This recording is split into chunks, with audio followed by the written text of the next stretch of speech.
Routing 40 billion sub-second messages across the globe every single day is an engineering feat that relies on a specific paradox. The network must deliver the data with perfect precision without ever being able to read the payload. To understand how this works, we have to track a single sent message as it moves from your screen through the physical infrastructure. We will deconstruct the Erlang architecture, the signal protocol governing the encryption, and the metadata reality alongside it. The journey begins at the user's device. When you press the send button, the message begins a descent through the layers of the OSI network model.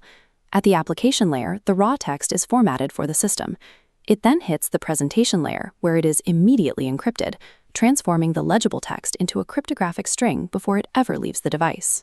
The transport layer then takes this encrypted block and segments it into smaller pieces, attaching TCP headers to ensure that every part of the message arrives reliably and in the correct order.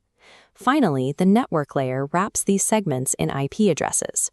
This diagram shows the result: a central payload wrapped in layers of routing instructions, allowing the raw bits to pass through the phone's physical hardware and onto the open internet. This architectural boundary allows the system to route a message without ever interacting with its contents. The encrypted payload remains unreadable to the transit nodes, but the headers required to deliver it stay entirely transparent to the network. In 1999, software engineer Dan Kegel identified the C10K problem, the difficulty of optimizing network stacks to handle 10,000 concurrent connections. Traditional web server architectures often fail under this load because they rely on resource-heavy threading models that bottleneck as user counts climb. WhatsApp's backend solves this by using the Erlang programming language running on the Beam virtual machine, a system originally designed for the high concurrency demands of the telecommunications industry. Erlang does not use standard connection pooling or multiplexing. Instead, it leverages a highly efficient model for managing active sessions. Every single active user connection spawns its own dedicated, lightweight Erlang process. These processes are so efficient that a single server node can manage over 2 million concurrent connections simultaneously. This model supports Erlang's core philosophy: let it crash. Because every process is isolated with its own memory, the failure of one user session doesn't impact others. The system gracefully garbage collects the failed process and its state without disturbing the wider server node. This high level of process isolation is the cornerstone of the system's fault tolerance. Rather than attempting to eliminate every software bug, the architecture ensures that when a failure occurs, it is logically contained. Routing the connection is only part of the problem. The system must also handle global state management, tracking when millions of users are reading and writing data at exactly the same time. To maintain sub-second latency, WhatsApp avoids slow disk seeks by using Erlang term storage, which keeps transient data like presence updates and message queues directly in system memory. To prevent this memory from becoming a central bottleneck, WhatsApp uses an island architecture for deterministic data fragmentation. In this island model, specific data fragments are routed exclusively to an assigned primary node. This single node handles every read and write action for its assigned fragment of the dataset. The primary node then performs a unidirectional sync, replicating that data to a secondary node. The secondary node never serves client traffic. It exists only for failover, which completely removes the risk of concurrent write conflicts or database lock contention. Sharding short-lived data into these self-contained islands allows the backend to scale horizontally, moving data at the speed of memory rather than the speed of a monolithic database. Now we return to the payload itself. WhatsApp uses the signal protocol to ensure that the content of your message remains private from the moment it leaves your device. The challenge is establishing a secure connection between two users who have never communicated before, even if one of them is currently offline. This is handled by the initial handshake protocol, X3DH, or Extended Triple Diffie-Hellman.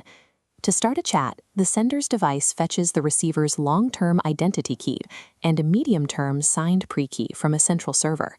It also grabs an ephemeral one-time pre-key.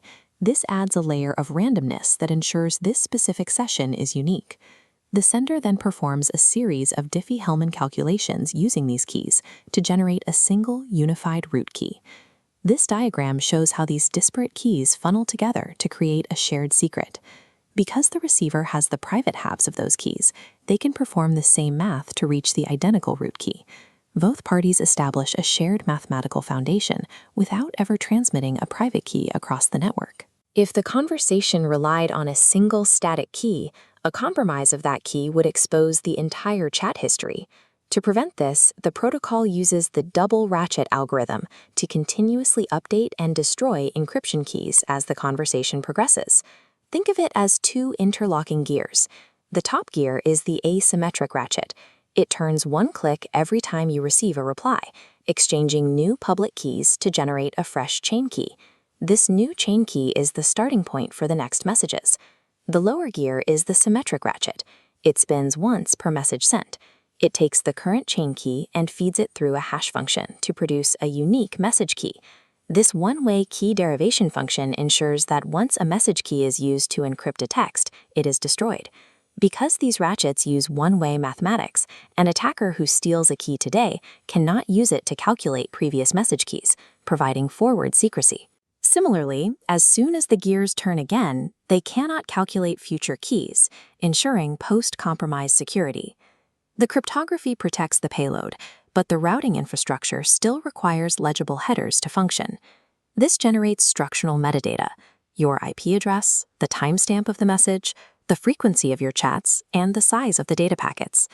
By analyzing these patterns, operators can build contact graphs like the one shown here. Even without reading the messages, traffic analysis can map out an entire network of human relationships and behavioral habits.